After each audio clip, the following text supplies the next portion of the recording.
Hello there, I'm Danielle. Welcome back to Read It Out. This is Charlotte's Web, Part 2. I meant to say in my last video that the illustrations were by Garth Williams. This is the book by the author of Stuart Little, that's E.B. White.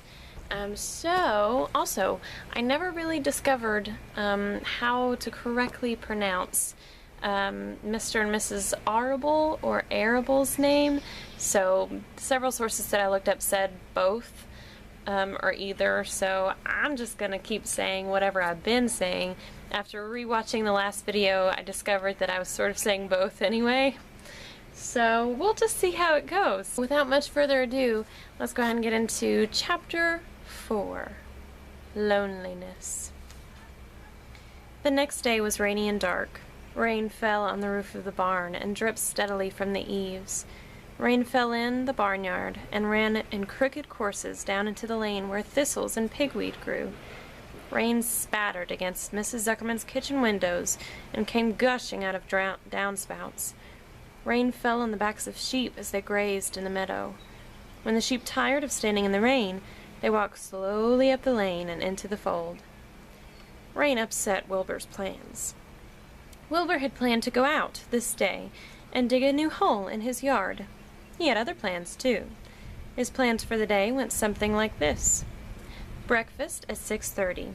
Skim milk, crust, middlings, bits of donuts, wheat cakes with drops of maple sticking to them, maple syrup sticking to them, potato skins, leftover custard pudding with raisins, and bits of shredded wheat.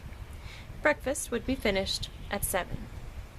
From 7 to 8, Wilbur planned to have a talk with Templeton, the rat that lived under his trough. Talking with Templeton was not the most interesting occupation in the world, but it was better than nothing. From 8 to 9, Wilbur planned to take a nap outdoors in the sun. From 9 to 11, he planned to dig a hole, or trench, and possibly find something good to eat buried in the dirt. From 11 to 12, he had planned to stand still and watch flies on the boards, watch bees in the clover, and watch swallows in the air. 12 o'clock, lunchtime. Middlings, warm water, apple parings, meat gravy, carrot scrapings, meat scraps, stale hominy, and the wrapper off a package of cheese. Lunch would be over at 1. From 1 to 2, Wilbur had planned to sleep. From 2 to 3, he planned to scratch itchy places by rubbing against the fence. From 3 to 4, he planned to stand perfectly still and think of what it was like to be alive and to wait for Fern. Sounds like a wonderful schedule so far. At 4 would come supper. Skim milk, provender, leftover sandwich from Lurvy's lunchbox, prune skins, a morsel of this, a bit of that, fried potatoes, marmalade drippings, a little more of this, a little more of that, a piece of baked apple, a scrap of upside-down cake. Wilbur had gone to sleep thinking about his plans. He woke at 6 and saw the rain, and it seemed as though he couldn't bear it. "I get everything all beautifully planned out, and it has to go and rain," he said. For a while he stood gloomily indoors. Then he walked to the door and looked out. Drops of rain had stuck in his face. His yard was cold and wet. His trough had an inch of rainwater in it. Templeton was nowhere to be seen. "Are you out there, Templeton?" called Wilbur. There was no answer. Suddenly, Wilbur felt lonely and friendless. "One day just like another," he groaned. "I'm very young. I have no real friend here in the barn. It's going to rain all morning and all afternoon, and Fern won't come in such bad weather. Oh, honestly." And Wilbur began crying again for the second time in 2 days. You know, he really is just pitiful. At 6:30, Wilbur heard the banging of a pail. Lurvy was standing outside in the rain, stirring up breakfast. "Come on, pig," said Lurvy. Wilbur did not budge. Lurvy dumped the slops, scraped the pail, and walked away. He noticed that something was wrong with the pig. Wilbur didn't want food. He wanted love. Me too, but I want both. He wanted a friend, someone who would play with him. He mentioned this to the goose, who was sitting quietly in a corner of the sheepfold. "Will you come over and play with me?" he asked. "Sorry, sorry, sorry," said the goose. "I'm sitting on my eggs, 8 of them. Gotta keep them toasty-oasty warm. I have to stay right here. I'm no flibbity-ibbity-gibbet. I love how she talks. I do not play when there are eggs to hatch. I'm expecting goslings. Well, I didn't think you were expecting woodpeckers, said Wilbur bitterly. Wilbur tried one of the lambs. Will you play with me? He asked. Certainly not, said the lamb. In the first place, I cannot jump into your pen, as I am not old enough to jump over the fence. In the second place, I am not interested in pigs. Pigs mean less than nothing to me. Well, what do you mean less than nothing? Replied Wilbur. I don't think there is anything less such as less than nothing. Nothing is absolutely the limit of nothingness. It's the lowest you can go. It's the end of the line. How can something be less than nothing? If there was something that was less than nothing, then nothing would not be nothing. It would be something, even though it's just a very little bit of something. But if nothing is nothing, then nothing has nothing that is less than it is. Jeez Louise. Oh, be quiet, said the lamb. Go play by yourself. I don't play with pigs. Sadly, Wilbur lay down and listened to the rain. Man, that lamb was a jerk. Soon he saw the rat climbing down a slanting board that he used as a stairway. Will you play with me, Templeton? Asked Wilbur. Play, said Templeton, twirling his whiskers. Play? I hardly know the meaning of the word. Well, said Wilbur, it means to have fun, to frolic, to run and to skip and to make merry. I never do those things if I can avoid them, replied the rat sourly. I prefer to spend my time eating, gnawing, spying, and hiding. I'm a glutton, but not a merrymaker. Right now I'm on my way to your trough to eat your breakfast, since you haven't got sense enough to eat it yourself. And Templeton, the rat, crept stealthily along the wall and disappeared into a private tunnel that he had dug between the door and the trough in Wilbur's yard. Templeton was a crafty rat, and he had things pretty much his own way. The tunnel was an example of his skill and cunning. The tunnel enabled him to get from the barn to his hiding place under the pig trough without coming out into the open. He had tunnels and runways all over Mr. Zuckerman's farm and could get from one place to another without being seen. Usually he slept during the daytime and was abroad only after dark. Wilbur watched him disappear into his tunnel.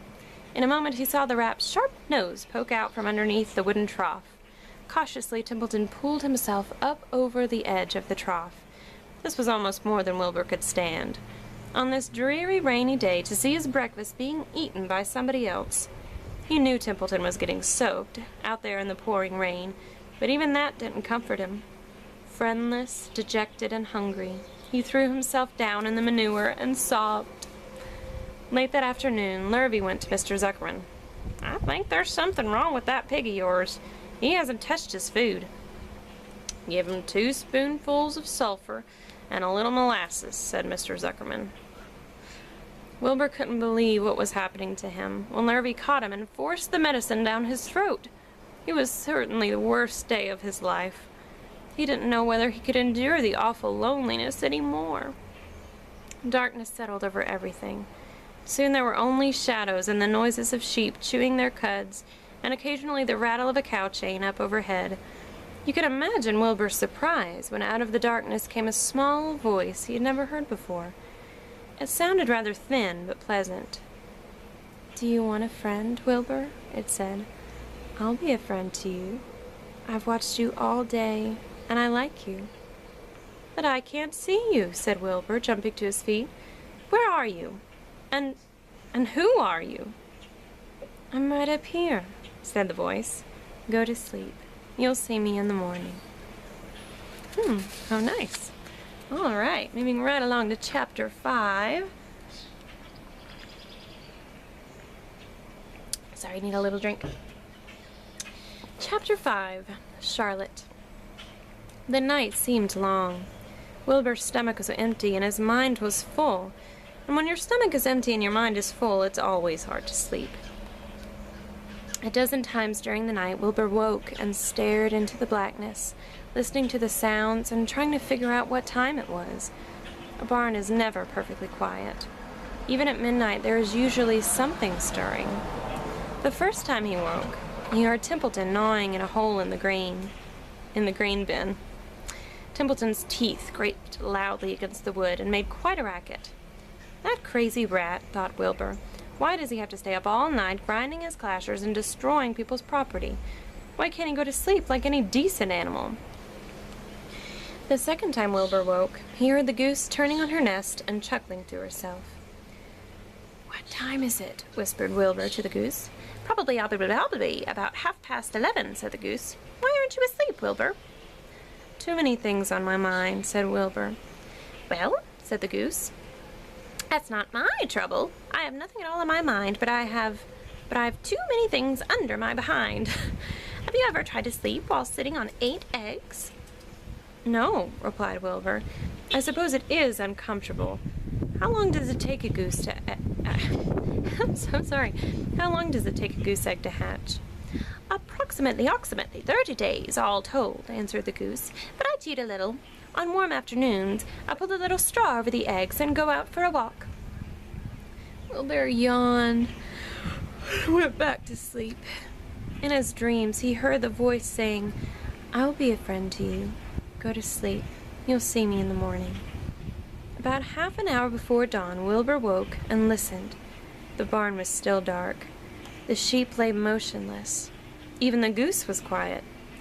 Overhead on the main floor, nothing stirred. The cows were resting. The horses dozed. Templeton had quit work and gone off somewhere on an errand. The only sound was a slight scraping noise from the rooftop, where the weather vane swung back and forth. Wilbur loved the barn when it was like this, calm and quiet and waiting for light. Day is almost here, he thought. Through a small window, a faint gleam appeared. One by one the stars went out. Wilbur could see the goose a few feet away. She sat with head tucked under a wing. Then he could see the sheep and the lambs. The sky lightened. "Oh, beautiful day, it is here at last! Today I shall find my friend." Wilbur looked everywhere. He searched his pen thoroughly. He examined the window ledge, stared up at the ceiling, but he saw nothing new. Finally, he decided he would have to speak up. He hated to break the lovely stillness of dawn by using his voice, but he couldn't think of any other way to locate the mysterious new friend who was nowhere to be seen. So Wilbur cleared his throat. "Attention, please," he said in a loud, firm voice. "Will the party who addressed me at bedtime last night kindly make himself or herself known by giving an appropriate sign or signal?" He's so eloquent with his words for being so young. Wilbur paused and listened. All the other animals lifted their heads and stared at him. Wilbur blushed, but he was determined to get in touch with his unknown friend. "Attention, please," he said. "I will repeat the message. Will the party who addressed me at bedtime last night kindly speak up? Please tell me where you are, if you are my friend." The sheep looked at each other in disgust. Gosh, sheep are just jerks. Stop your nonsense, Wilbur," said the oldest sheep. "If you have a new friend here, you are probably disturbing his rest, and the quickest way to spoil a friendship is to wake somebody up in the morning before he is ready. How can you be sure your friend is an early riser?" "I beg everyone's pardon," whispered Wilbur. "I don't mean to be objectionable." He lay down meekly in the manure, facing the door. He did not know it, but his friend was very near, and the old sheep was right. The friend was still asleep. Soon Lurvy appeared with slops for breakfast. Wilbur rushed out, ate everything in a hurry, and licked the trough.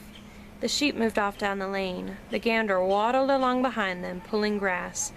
And then, just as Wilbur was settling down for his morning nap, he heard again the thin voice that had addressed him the night before. "Salutations," said the voice. Wilbur jumped to his feet. What?" he cried. "Salutations," repeated the voice. "What are they, and what are you?" screamed Wilbur. "Please, please tell me where you are. And what are salutations?" "Salutations are greetings," said the voice.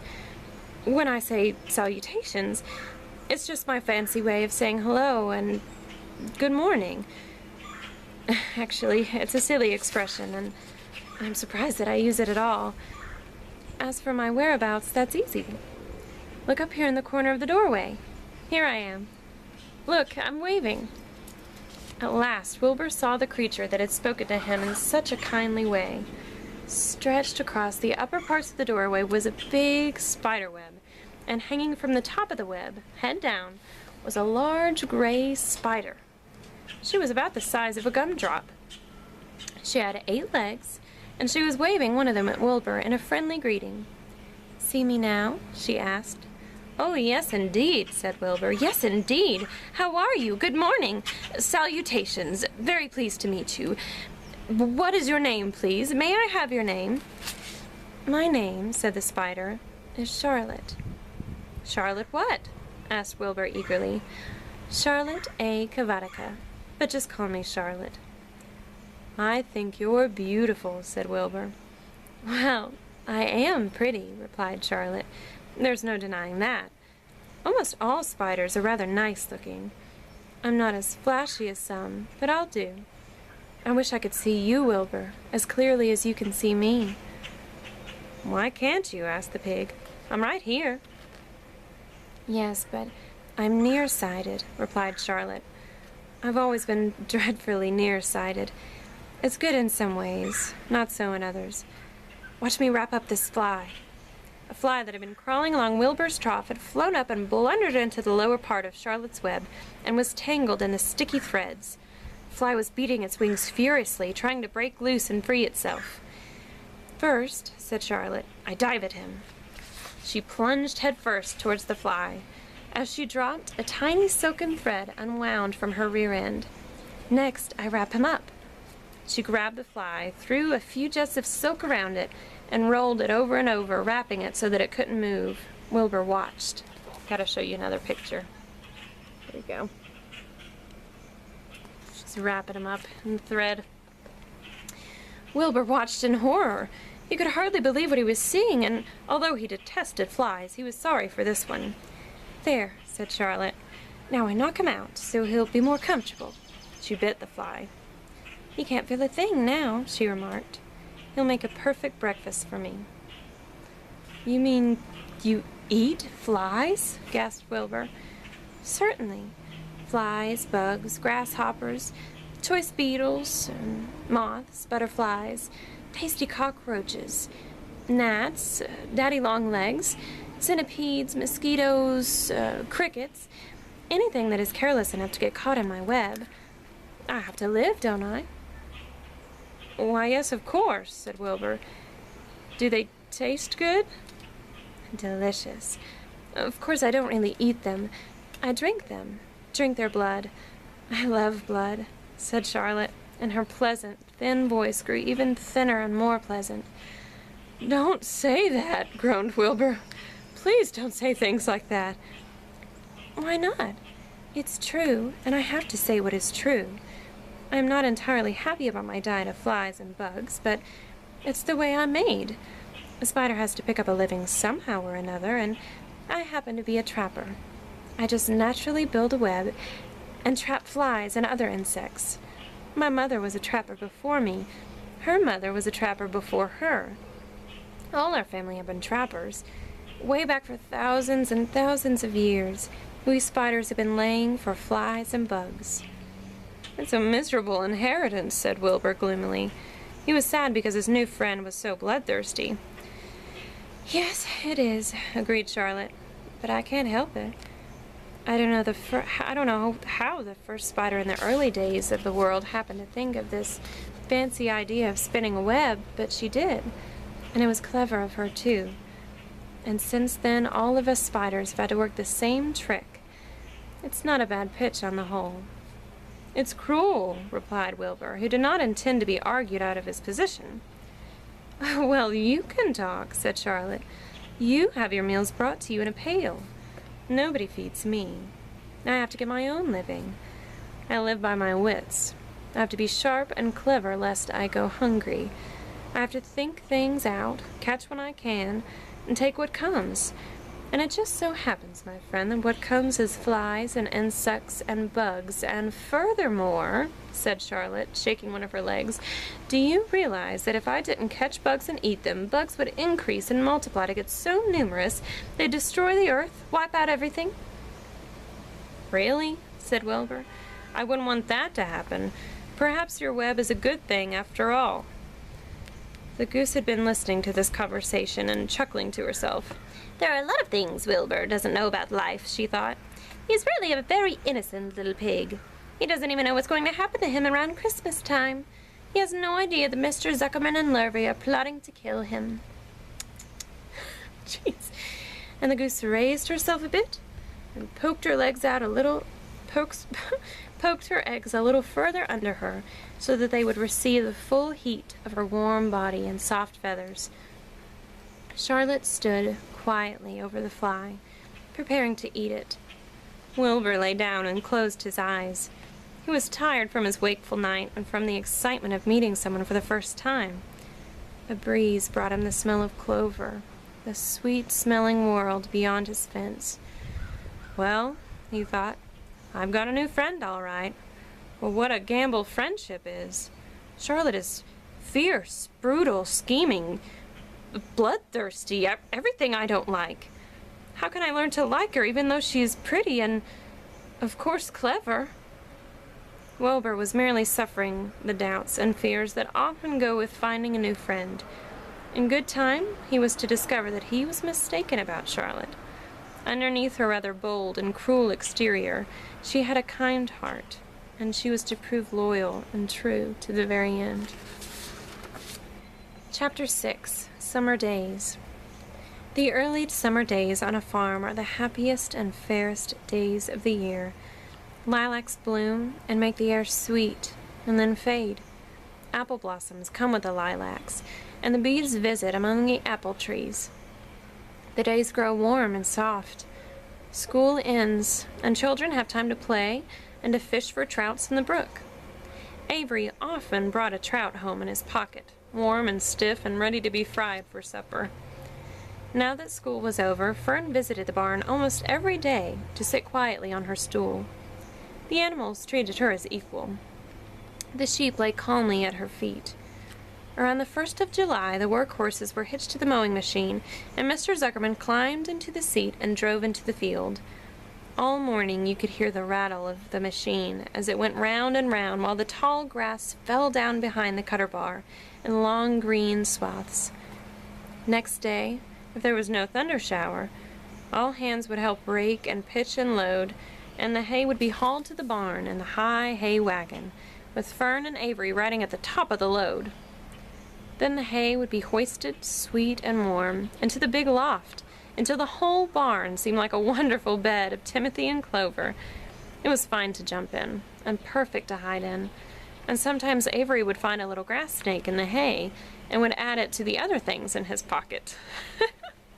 This sounds so much fun. Oh my goodness. I don't think I could ever just catch a snake and put it in my pocket, but like that's a thing, so apparently. Early summer days are a jubilee time for birds. In the fields around the house, in the barn, in the woods, in the swamp, everywhere love and songs and nests and eggs. From the edge of the woods, the white-throated sparrow, which must come all the way from Boston, calls, "Oh, Peabody, Peabody, Peabody." On an apple bough, the phoebe teeters and wags its tail and says, "Phoebe, Phoebe." The song sparrow, who knows how brief and lovely life is, says, "Sweet, sweet, sweet interlude, sweet, sweet, sweet interlude." If you enter the barn, the swallows swoop down from their nest and scold. "Cheeky, cheeky," they say. I love how you can maybe, I don't know if you can hear it, but there are definitely birds around here. It's so appropriate for this time. Okay. In early summer, there are plenty of things for a child to eat and drink and suck and chew. Dandelion stems are full of milk. Clover heads are loaded with nectar. The frigid air is full of ice-cold drinks. We used to, and I still do every once in a while, eat honeysuckle. It's so good. If you've never tried it, gotta try it. Everywhere you look is life. Even in the little ball of spit on the weed stalk, if you poke it apart, has a green worm inside it. and on the underside of the leaf of the potato vine are the bright orange eggs of the potato bug. It was on a day in early summer that the goose eggs hatched. This was an important event in the barn cellar. Fern was there, sitting on her stool when it happened. Except for the goose herself, Charlotte was the first to know that the goslings had arrived. The goose knew a day in advance that they were coming. She could hear their weak voices calling from inside the egg. She knew that they were in a desperately cramped position inside the shell and were most anxious to break through and get out. So she sat quite still and talked less than usual. When the first gosling poked its gray-green head through the goose feathers and looked around, Charlotte spied it and made the announcement. "I am sure," she said, "that every one of us here will be gratified to learn that after 4 weeks of unremitting effort and patience on the part of our friend the goose, she now has something to show for it. The goslings have arrived. May I offer my sincere congratulations." Everyone is so well spoken. "Thank you, thank you, thank you," said the goose, nodding and bowing shamelessly. "Thank you," said the gander. "Congratulations," shouted Wilbur. "How many goslings are there? I can only see one." "There are 7," said the goose. "Fine," said Charlotte. 7 is a lucky number." "Luck has nothing to do with this," said the goose. "It was a good management and hard work." At this point, Templeton showed his nose from his hiding place under Wilbur's trough. He glanced at Fern and crept cautiously towards the goose, keeping close to the wall. Everyone watched him, for he is not well liked, not trusted. "Look," he began in his sharp voice, "you say you have 7 goslings. There were 8 eggs. What happened to the other egg? Why didn't it hatch?" "It's a dud, I guess," said the goose. "What are you going to do with it?" continued Templeton, his little round beady eyes fixed on the goose. "You can have it," replied the goose. "Roll it away and add it to that nasty collection of yours." Templeton had a bad habit of picking up unusual objects around the farm and storing them in his house. He saved everything. Certainly, said the gander. "You may have the egg, but I'll tell you one thing, Templeton. If I ever catch you poking your ugly nose around our goslings, I'll give you the worst pounding a rat ever took." And the gander opened his strong wings and beat the air with them to show his power. He was strong and brave. The truth is, both the goose and the gander were worried about Templeton, and with good reason. The rat had no morals, no conscience, no scruples, no consideration, no decency, no milk of rodent kindness, no compunctions, no higher feeling, no friendliness, no anything. He would kill a gosling if he could get away with it. The goose knew that. Everybody knew it. I'll tell you, rats, man. Here's another picture I guess I can show you.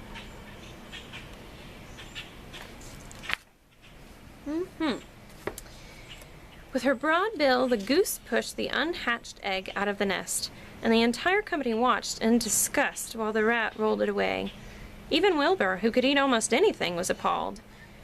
"Imagine wanting a junky old rotten egg," he muttered. "A rat is a rat," said Charlotte. She laughed in a tinkling little laugh. "But, my friends, if that ancient egg ever breaks, this barn will be untenable." "What does that mean?" asked Wilbur. "It means nobody will be able to live here on account of the smell. A rotten egg is a regular stink bomb." "I won't break it," snarled Templeton. "I know what I'm doing. I handle stuff like this all the time." He disappeared into his tunnel, pushing the goose egg in front of him. He pushed and nudged till he succeeded in rolling it into his lair under the trough. That afternoon, when the wind had died down and the barnyard was quiet and warm, the gray goose led her 7 goslings off the nest and out into the world. Mr. Zuckerman spied them, and he came with Wilbur's supper. "Well, hello there," he said, smiling all over. "Let's see. 1, 2, 3, 4, 5, 6, 7. 7 baby geese. Now isn't that lovely?" All right, I think that seems like a really good place to stop for now. We've got another 3 chapters under our belt. All right. Well, I guess I will wrap this up right here. Be sure to like, comment, share, subscribe, do what you do if you so choose.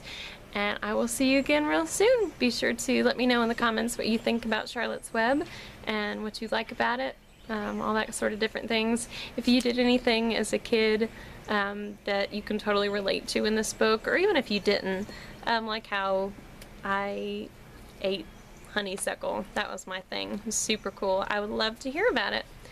So I will see you again real soon. Thank you very much for watching. Bye.